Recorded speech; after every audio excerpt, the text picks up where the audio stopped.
प्रदेश में पुलिस अपराधी व प्रशासन का बोलबाला है। नौकरशाही चरम सीमा पर है। जनता में त्राहिमाम मचा हुआ है और प्रदेश की सरकार लोगों को रोजगार देने के बजाय युवकों का रोजगार छीनकर उनको बेरोजगार बनाने पर तुली हुई है। ये बातें जाप सुप्रीमो राजेश रंजन उर्फ पप्पू यादव ने रविवार को पंसलवा चौक पर आयोजित कार्यक्रम में कही।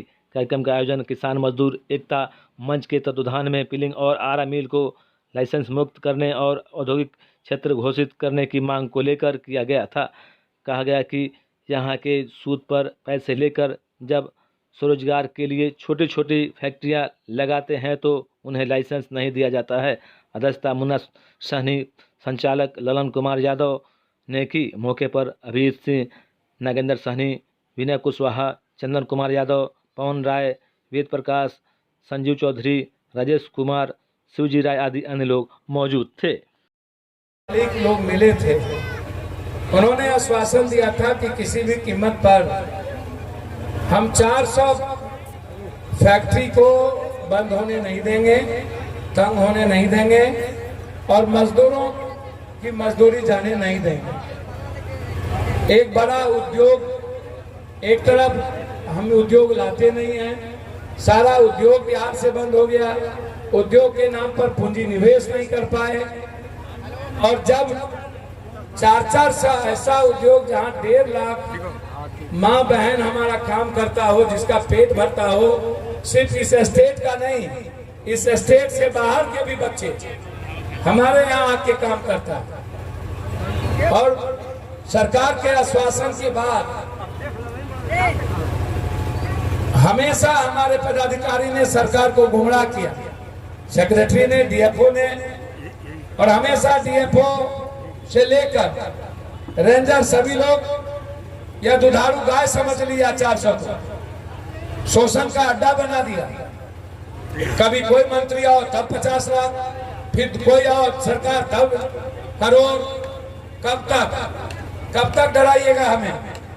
कब तक हमारी जिंदगी को डर के बाघ के मुंह में बगवाया करिएगा? कब तक हम अभाव में जिएंगे? कब तक हम इस पदाधिकारी और नेता रूपी रावण से डरेंगे? फिर एक 14-12 प्रकार का नियम ले आया। जो बात हमारे नेताओं ने कही, 4 आदमी ही मात्र उसमें फुलफिल होगा। 400 में 4 आदमी भी नहीं हो पाएगा। कुछ मुद्दे में वो भी चढ़ जाएंगे। जो उन्होंने नियमावली लाया है सबको दिया है। इसके खिलाफ 2 दिन के अंदर हम लोग सरकार सेक्रेटरी से सरकार से मिलने का समय लेंगे। चूंकि 10 तारीख की घोषणा हुई थी, 20G भारत में, आज पूरी दुनिया भारत में रहेगी। 11 को सारे मेहमान जाएंगे।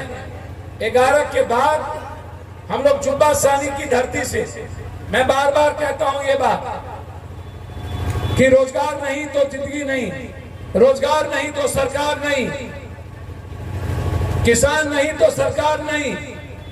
मजदूरों की बढ़ाइए दाम, मनरेगा को बढ़ाइए, मनरेगा के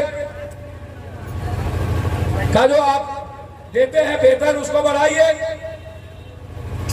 आज मनरेगा है कि बहुत सारे परिवार की जिंदगी किसी तरह चल रही है, इसीलिए लगातार 4 तरह के यहाँ फैक्ट्री हैं। एक है फिलिंग, दूसरा आरा मिल, तीसरा प्रेस, 3 तरह के मिल के उद्योग हैं यहाँ,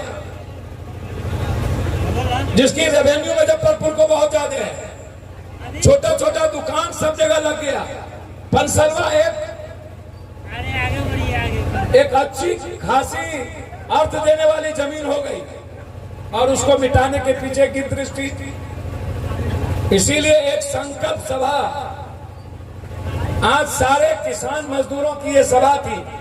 यहाँ के वर्तमान मुखिया, कई मुखिया, सरपंच, मिल मालिक, वार्ड काउंसलर और हमारे सभी नेता मुजफ्फरपुर, मोतिहारी, गोपालगंज, सिवान के सभी नेता, दरभंगा, सीतामढ़ी के नेता आज आपके साथ यहाँ खड़े होने आए। मैं धन्यवाद दूंगा 4-5 जिला के जिला अध्यक्ष को कि आप आज आम आदमी के अधिकार को आपने समझा है। आप 12 बजे से थे। इसीलिए आज जो संख्या थी ये बहुत बड़ी संख्या है। इसी कड़ी में उस दिन हर आदमी के साथ, एक एक आदमी के साथ 10 आदमी 20 आदमी, वो लाखों और हजारों की संख्या होगी।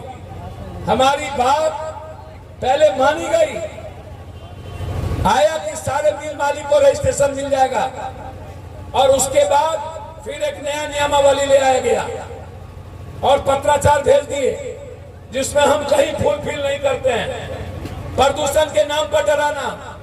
डीएफओ से जब हम केंद्र में प्रदूषण डिपार्टमेंट में जाने के लिए कोई क्वेरी करते हैं तो वो हमें देता नहीं है। इसीलिए ये छोटी लड़ाई नहीं है।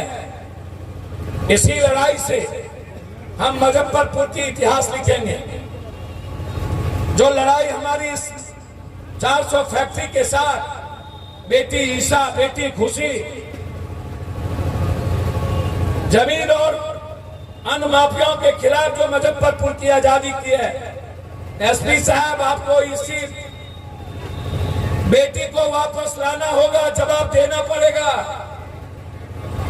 कौन है सूता फैक्ट्री का, कौन बाबू, यस बाबू, उसके घर में क्यों नहीं सोनू को आप गिरफ्तार करते हैं? किसको बेचा था?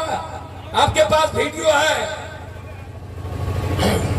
इसीलिए चैन से नहीं बैठेंगे। जितना पैसा में बेचा गया हो, पदाधिकारी को देकर के केस दबाया गया हो, ये ऊपर होके रहेगा। ये लड़ाई जारी रहेगी जब तक मुजफ्फरपुर और इस फैक्ट्री की आजादी की लड़ाई हम नहीं लड़ लेते हैं, तब तक चैन से नहीं बैठेंगे। आज एक शहीद जत्था यहां तैयार हुआ है। सारे साथी, जमीन मालिक से लेकर के फैक्ट्री मालिक, सबने शहीदी, लेबर, सब शहीदी के लिए खड़े हो गए। हम आपको आगाह करते हैं, यदि आपने एक सप्ताह के अंदर हमारी बात नहीं मानी तो आपको हमारे लाश पर चलना पड़ेगा। हम आपके गोली खाने को तैयार है, लेकिन आने वाले पीढ़ी को जिंदा मरने नहीं देना चाहेंगे। यही मैं आपसे कहने के लिए आज प्रेस को मैं जो बात कहनी थी पॉइंट वाइज बता दिया। कुछ पूछना तो पूछ लीजिए। प्लाईवुड कंपनी के द्वारा जो हम लोग को मजदूर और किसान को जो केवल का उचित मूल्य मिलता, किसान को रोजगार मिलता, लेकिन सरकार के न जाने कुछ सिस्टम के जो रवैया आ गई है, बार बार कहता है कि पीलिंग मशीन से प्रदूषण है। हम समझते हैं पीलिंग से क्या प्रदूषण है। पीलिंग तो एक कोल्हू मशीन के तरह है, जैसे ईंट पेरते हैं और मिट्ठा निकलता है, तो मिट्ठा से आप क्या बना रहे हैं हमको नहीं मालूम है। उसी तरह हमारा पीलिंग मशीन सेमल, कदम जो सरकार के द्वारा जो लकड़ी फ्री है वो पेरता है। इसमें तो प्रदूषण का कोई सवाल ही नहीं है। हम सरकार से हमेशा ये डिमांड करते हैं कि हमारे बिहार के जो मुखिया है, चाहे देश के मुखिया है, वो आकर कम से कम नज़दीक से देखें तो सही। पीलिंग मशीन एक कोल्हू मशीन है। छोटा छोटा जो आरा मिल चलता है वो भी सेमल और कदम पेरता है। वो कोई दूसरा कोई लकड़ी नहीं पेरता जिसके लिए उसको लाइसेंस की जरूरत है। और जब ये पीलिंग मशीन बंद हो जाएगा तो सारे मजदूर बेरोजगार हो जाएंगे। किसान जो सेमल लगाना छोड़ देंगे, जैसे ईंट, चीनी मिल बंद हो गया, ईंट लगाना लोग छोड़ दिया, तो पर्यावरण तो प्रभावित होगा। अगर पीलिंग मशीन बंद कर दिया जाएगा तो जो पंसलवा नहीं पूरे बिहार की जो हरियाली है वो अपने आप सूख जाएगा। अब क्या मांग कर रहे हैं? हम सरकार से मांग करते हैं कि पीलिंग मशीन को फ्री करें। इसमें लाइसेंस का कोई सवाल ही नहीं उठता, इससे कोई प्रदूषण होता ही नहीं। ये मशीन कोल्हू मशीन है, ऊख पेरने वाला मशीन, और मिट्ठा से आप दारू बनाते हैं, उससे उसको लाइसेंस। क्या परिचय हुआ? ललन कुमार यादव, मजदूर संघ अध्यक्ष, मोतीपुर, मुजफ्फरपुर।